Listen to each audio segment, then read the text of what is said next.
அறிவித்திடு அறிவித்திடு அறிவித்திடு நிதியை அறிவித்திடு நிதியை அறிவித்திடு பார்க்காது வேடிக்கை பார்க்காது வஞ்சிக்காது வஞ்சிக்காது வஞ்சிக்காது வஞ்சிக்காது தமிழக அரசே வஞ்சிக்காது வஞ்சிக்காது வஞ்சிக்காது வஞ்சிக்காது வஞ்சிக்காது வஞ்சிக்காது தமிழக அரசே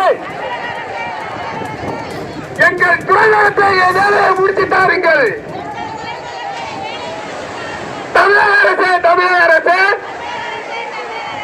எங்க ஆர்ப்பாட்டம் நிறுவனத்து மீன்பிடி துறைமுகத்துக்கு நிறுவனத்து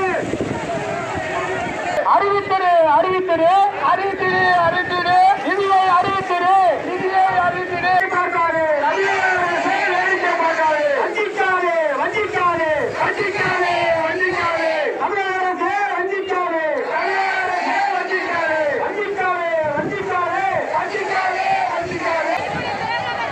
தமிழக அரசு எங்கள் துறைநலத்தை ஏதாவது முடித்து தாருங்கள்.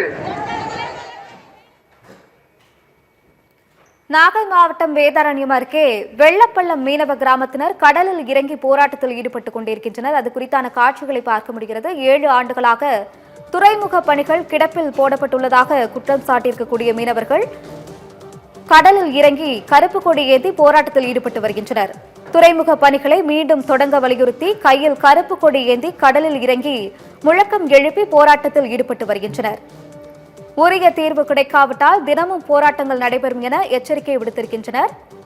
அண்மை செய்தியாக பார்த்து வருகிறோம். ஆயிரக்கணக்கானோர் போராட்டத்தில் ஈடுபட்டுள்ளதால் காவல்துறையினர் அந்த பகுதியில் குவிக்கப்பட்டு பாதுகாப்பு பணியில் ஈடுபட்டு இருக்கின்றனர்.